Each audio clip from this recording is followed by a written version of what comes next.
동산 노스님 제삿날이 돼가지고 그거 제가 학장이 되다 보니까 참석 안 할 수 없고 그래서 오전에 올라와야 되는데 3시 법회가 되는 것 같습니다. 모두 이해를 해 주시고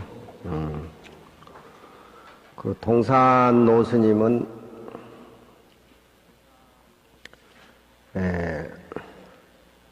우리나라 그 33인 독립선언문에 나오는 33인 한 분의 백룡성 스님 상자고 또 우리 노스님 고봉스님도 백룡성 스님 상자인데 우리 노스님 고봉스님이 이제 나이가 좀 몇 살 적고 용성 스님 막내 상자 택되는데 제가 46년 전 범어사 13살에 가니까 그때 동산 스님이 그 어른으로 계셨는데 지금 우리 은사 스님은 나이가 채 30이 안 돼가지고 행자들을 가리키는 행자 반장을 하고 계시고 그래서 어려서 13살에 절에 왔지만 스승을 잘 만나야 된다라고 하는 걸 어려서 교육을 받아가지고 말이 나면 제주도로 보내고 사람이 나면 서울로 보내고 중이 되려면 큰절로 가라 그런다고 그런 소리를 어려서 들어서 행자반장을 한 우리 스님이 또 오녀 스님 같더라고 보니까 내가 오녀대사 소설을 읽었는데 집에서 약간 좀 내가 사기는 당하긴 당했는데 또 오녀 스님 같더라고 누대기 옷을 입고 그렇게 맑고 청아하고 청정하고 그 이제 동산 노스님은 우리나라 그 당시 종정이고 굉장한 어른인데 지금은 그 청풍당 선방이 새로 짓고 바뀌어 있지만 청풍당 선방이 46년 전에는 대바다 안에 변수하고 같이 이렇게 연결이 됐는데 제가 그 4월 달인가 3월 달인가 그래 범어사를 갔는데 동산 노심이 그 변소에 가면은 병에다가 미지근한 물을 딥혀가지고 갖다 뒷물하는 거 그거 당번을 했어 내가 조그만 꼬매가 그런 건 이제 어른이 할 수가 없으니까 교육을 잘 받아가지고 그 물이 너무 찹다든가 너무 뜨겁다든가 이렇게 되면은 그냥 손으로 귀싸대기가 올라와요 그 노스님이 그래서 행자 때 몇 번 제가 두드러 맞았고 청풍당이 뭔지 서기전이 뭔지 상지전이 뭔지 원흥녀가 뭔지 절에 오니까 그 고유명사를 새로 익혀야 되는데 집 동수가 20여 채가 넘는 집 동수에 신부를 보내면 어디로 가야 될지 뺑뺑거리다가 또 못하면 또 주워 터지고 이제 저는 거기서 삼위계를 받고 우리 스님하고 우리 노스님하고 정회사 선방회를 13살에 가 있다가 다시 해인사 가가지고 우리 노심이 강조하시고 하는 바람에 다시 해인사 있다가 또 다시 이제 범어사를 갔는데 그때 종정으로 계신 동산 노심이 그 계셨는데 제가 16살 때에 그 당시는 주민등록증이 아니라 도민증이라 그래요. 절에는 하도 기피자가 많아가지고 그 당시에는 60년도에는 절에 기피자가 많아. 그래가지고 기피자 소굴이라 그래가지고 절에 있는 사람들 신분증이 확실해야 된다라고 해가지고 해서 도민증을 하게 됐는데 그 이제 도민증하러 집에 간다고 이렇게 동산 노심한테 인사를 드리니까 그 큰 방에 앉아서 이렇게 혁띠를 풀더구만 그 혁띠 안에 주머니를 꺼내시더구만 왕복 차비를 주시더라고. 근데 어려서 하도 혼인하고 저 터지다 보니까 그 옆에 가면 준익이 들고 내가 또 우리 노심은 노심대로 또 분위기가 다르고 그런데 그래 그 큰 방에 계시면서 집에 가가지고 도민증을 하겠다라고 해가지고 인사를 드렸더구만 아이고 난 무슨 칼로 또 주시든지 무슨 집어 때리고 그럴 줄 알았는데 아이 옛날에 보면 그 주문치를 배 안에 어디 달고 다니는데 그 여비를 이렇게 주시는데 내가 16살 먹었는데 눈물이 줄 흐르더라고. 야, 절에 와서 대한불교 조계종 종정어른이 나를 이렇게 차비를 둘 적에는 나도 이렇게 부처님으로 이제 인정하는구나. 예.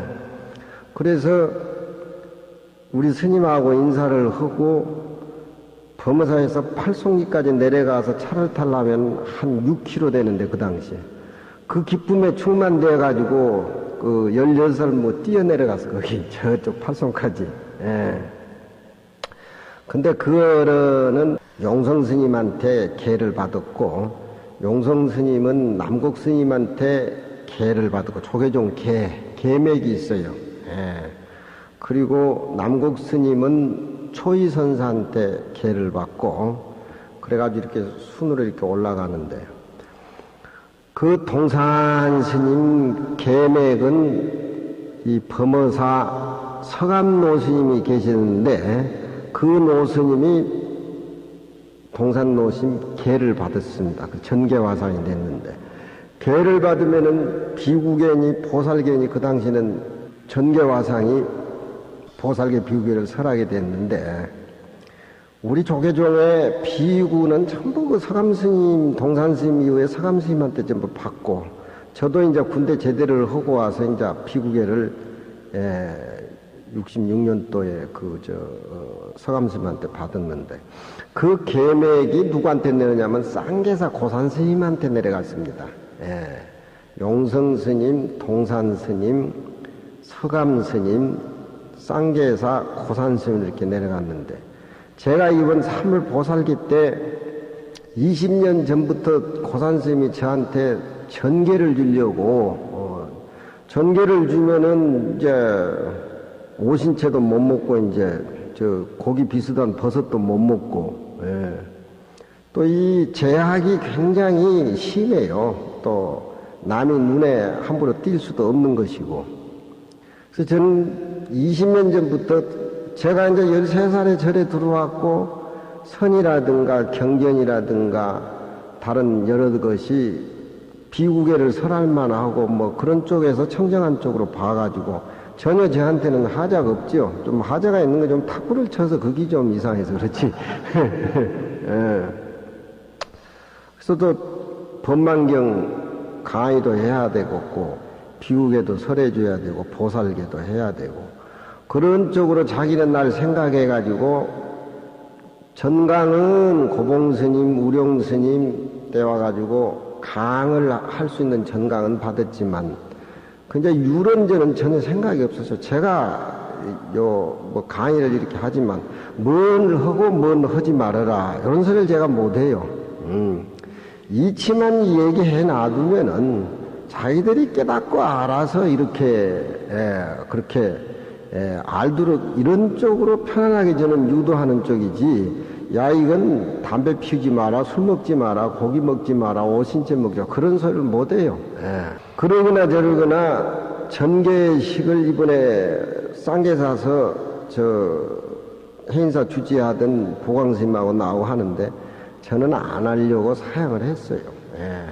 또 이 부처님 경전 강의만 이렇게 한 것도 또 부담스러운데 전계를 받아놓으면은 조계종의 제약을 받고 또 언젠가는 그런 어떤 율사 쪽으로 이렇게 살림을 살아야 되고 그래서 그 사양을 내가 하니까 20년 전부터 생각해 오는데 그게 무슨 불만이냐고 그래서 불만은 아니지만 너무 벅차서 저는 보광스님하고 저 정락스님하고 주라고 저는 사양을 하겠다고 청정하게 지내고 중로로 잘하라고 전계를 주는데 왜 잔소리가 심하냐고 이제 욱박지르더라고. 그래서 이런 개 같은 것은 보살견이 뭐 그런 건 다른 데서 저는 별로 설하고 싶지도 않지만 법만경 공부도 하라 그러고 또 중로로 남은 중롯을 청정하게 맑게 잘 하라고 그런 쪽으로 그럼 받겠습니다 하고 그 전계식을 제가 전계를 받았어요. 근데 먹고 싶은 건 없자냐고 내가 이제 그렇게 물으니까 지키는 율사가 있고 강의만 하는 율사가 있으니까 지키는 율사는 비군이 480으로 비구 250고로 지키는 율사는 거지만 나는 강의하는 입장이니까 먹어도 된다. 그렇지만 그게 부담스러운 건데, 이번에 범어사 보살계 때는 증사라고 하는 것은, 칠증사라고 하는 것은 보살계를 설할 적에 부처님의 시방세계 부처님이 이 보살계를 설하는 이 계단에 보살계 동참하는 동참 제자들의 성불의 기틀이라든가 청정한 살림을 살아서 실천하라는 것은 증명으로 앉아 계시는 거고, 갈마나 교수나 전계는 이제 직접 교단에서 설하게 됐는데, 전계를 받으면은 사마상을 해야지 칠증사를 못하게끔 돼 있어요. 예. 증사짜리는 이제 앉을 수가 없어. 3사짜리 항상 강의를 하든지 뭐 해야 되는지. 그렇지만 우리 입장에서 증사라고는 의미가 없고, 이 교육원장 스님이나 나나 법만경 강의라고 보살계를 설하는 교수화살의 입장에서 해야 되는데, 증사라는 건 이제 우리는 의미가 없죠. 그런데 보살계 칠증사에 범어사서 나를 올려놓고 신문에 이렇게 전부 다 놔버리니까 전화가 와요. 형님, 전계를 해가지고 증사서열 꼴배기에 제일 나이 어리게 졸졸 따라다닐랍니까? 누구 계단에 먹칠을 하려고 합니까?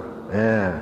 그리고 또 이제 강력하게 칠증사에서는 안 된다라고 이렇게 그냥 막 들어오고, 또 우리 범어사 사중에서는 강주고 증사 내가 빠져버리면 또 마땅한 대타가 없고 하니까 또 신경을 써가지고 그렇게 배려를 하고 그런데, 제 생각은 증사로 올라가서 계단을 사마상 장엄을 해주는 그런 증사 쪽으로 이렇게 올라가도 그게 무관해요.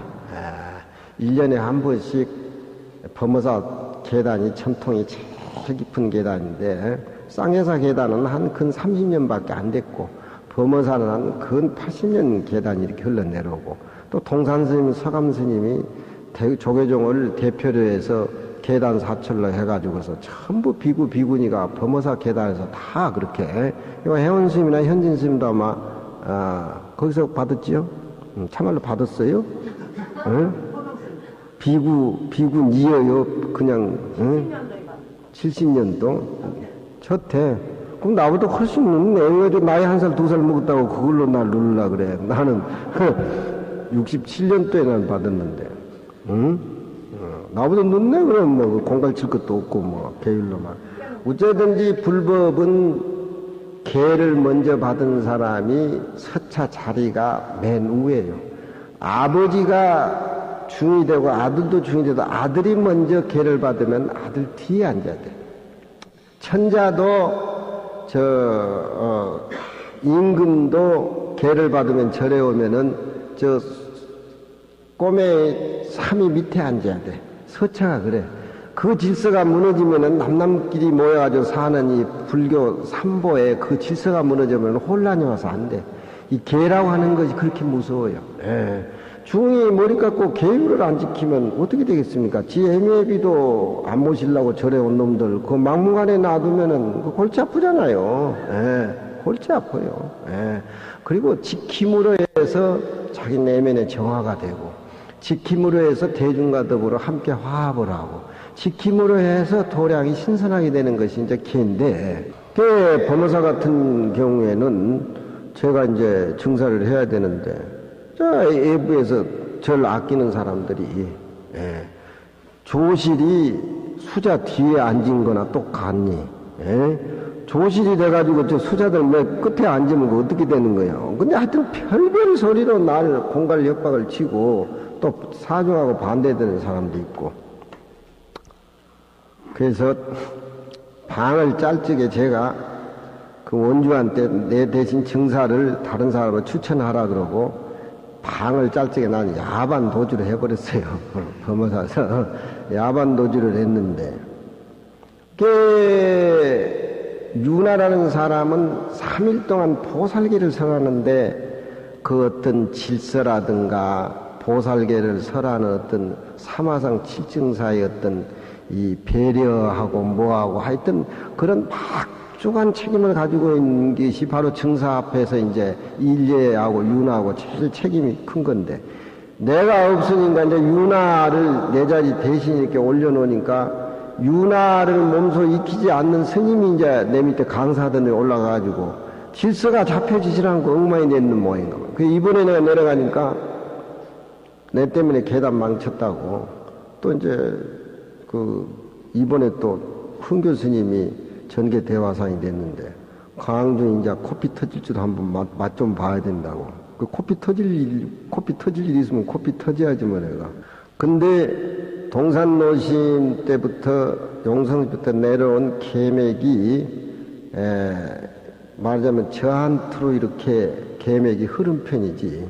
근데 그 전계를 제가 받고 법망경 10중대계 48경국에 그런 걸 저는 보면 애우니까 그런 걸 읽고 이렇게 앉아서 이렇게 그 개에 대한 그 청정하고 깨끗한 쪽에 좋은 환심나를 글을 내오고 이렇게 은밀하고 하니까 그 동산노심 숨소리가 저 허연 미수가 이렇게 나가지고 생긴 건 또 거의 아주 그냥 골통으로 생겼는데 영감이 씩씩 하는 소리가 머리에 들려. 37년 전 가신 어른인데.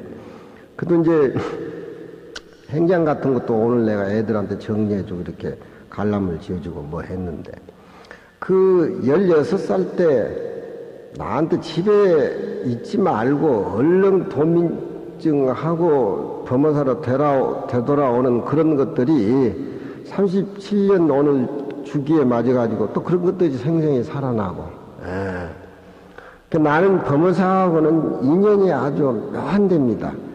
인연이 묘한데인데, 이 범어사가 안정이 안 되고 해가지고 파가 두 파가 갈려 있는데, 한쪽 파는 한쪽 파대로 나를 땡기고 저쪽 파는 저쪽 편을 이렇게 땡기는데 언젠가는 또 살았지. 내가서 야반도자 그만하고.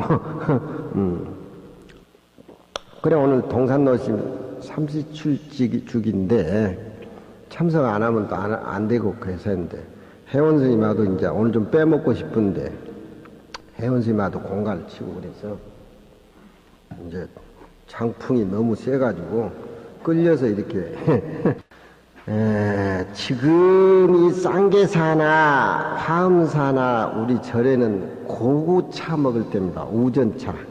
우전이라고 하는 건 비우자 앞전자 고구 전에 차를 따가지고 법제를 해서 나온 차들이 지금 우전차인데, 지금 화계 같은 데는 그 차 품평회를 지금 하고 있고 차 그 공장마다 다 그렇게 하고 있는데, 차를 먹을 적에는 커피 문화하고 우리 동양의 차 문화하고는 달라요.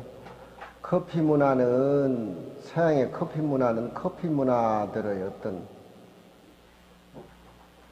동적인 그런 것이 있지만, 우리나라의 우전이라든가 차는 아주 고요한 상태에서, 정적인 상태에서, 송나라 때 문창 스님이란 스님이 계셨는데, 송나라 때 주자하면은 공자 사상을 집대성해가지고 공자를 성인으로 만들고, 우리나라 2조 500년 유교 정치라고 하는 것이 주자학을 현실에 꼽히기 위한 그런 어떤 철저한 주자 성리 철학의 뿌리를 받고 있습니다.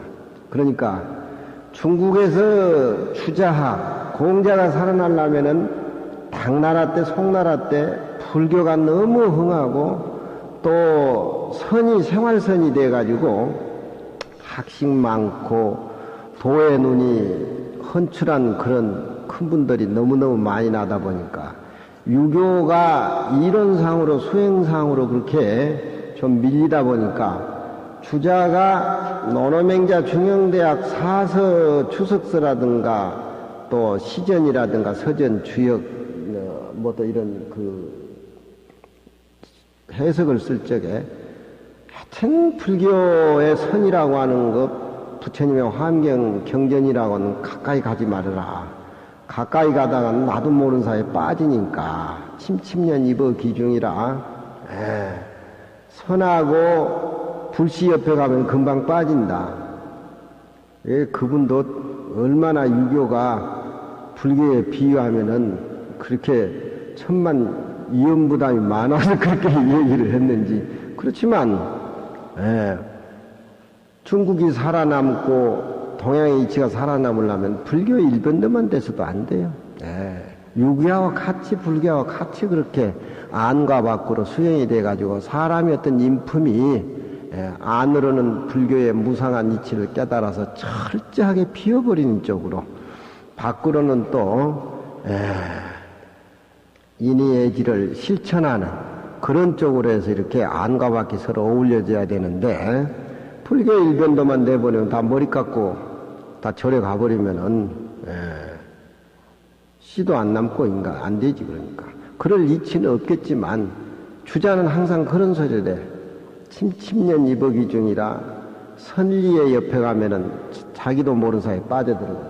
문창이란 스님이 자기 시집을 저렇게 내놓고 서문 좀 지어달라라고 그 주자 선생한테 찾아가니까 저런 시문화라든가 저런 그런 선비들의 전유물인 줄 알았는데, 문창이라는 산중의 도인이 시집을 내면서 시집 속에 저 양구가 들어있는 걸 이렇게 보고 손뼉을 치고 너무너무 흥감해가지고 세상에 이건 유교 선비도 못할 이런 아름다운 시를 저렇게 어떻게 읊어낼 수가 있느냐.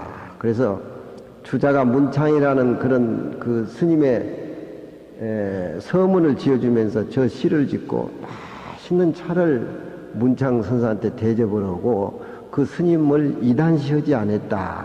그런 얘기가 나와요. 근데 요즘 저런 소리죠. 점의 욕습 향하여 옷이 핏물에 젖거들랑 차라리 살구나무에 비가 맞아가지고 살구꽃이 뚝뚝 떨어진 꽃잎이 묻어나오는 그런 비를 한번 맞아봤으면 아주 신선하지 않습니까? 사람이 실록이 우거지기 시작하면은 비가 오고 또 비가 와야 초목이라든가 실록이 무성하게 우거져서 여름을 그렇게 파람의 어떤 파로라마로 그렇게 장엄이 되고 그러는 건데, 우리가 산중에 살면 일상적인 저런 구경은 많이 하는데 저렇게 시를 지어낸다는 게 어렵습니다.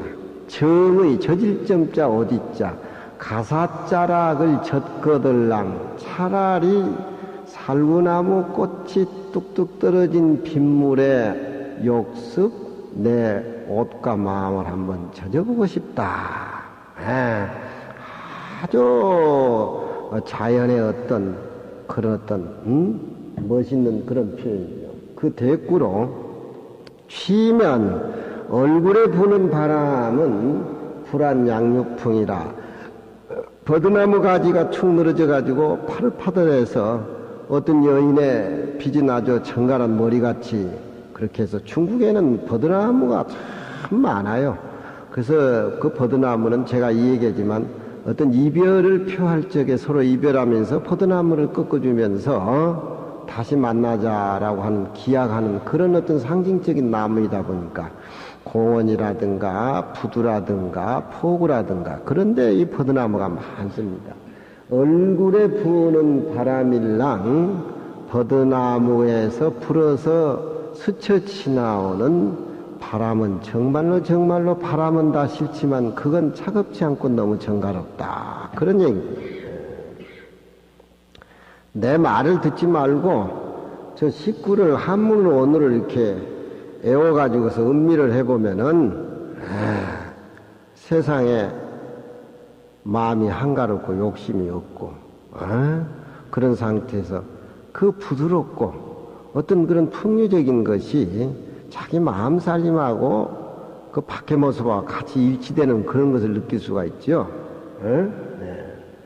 얼굴에 부는 바람일랑 버드나무 가지에서 스쳐오는 바람은 불안 차라리 차갑지 않다. 저무의 욕습 향하오라. 옷이 기왕 젖을 바에야 흠뻑 살구나무꽃이 빗물에 떨어져서 그런 어떤 빗물에 옷을 한번 적셔보고 싶다.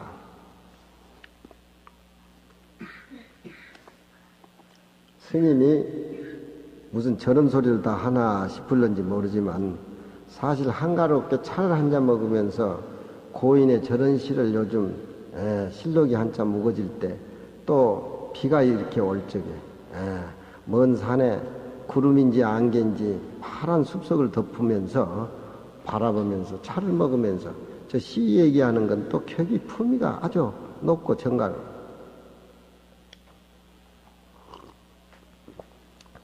뒤에 추사하고 신자하고 우리나라 구한말의 그 유명한 홍연천 선생하고 추사하고 모두 당시에 그런 훌륭한 학자들이 있었는데 이 연천 선생한테 초이선사가 시집을 또 가지고 가가지고 홍연천 선생은 대선비다 보니까 스님을 싫어하지요. 그런데 초이선사가 시집을 가서 또 서문을 이렇게 지어달라고 하니까 깜짝 놀라면서 어떻게 저런 시를 스님이 지을 수가 있느냐.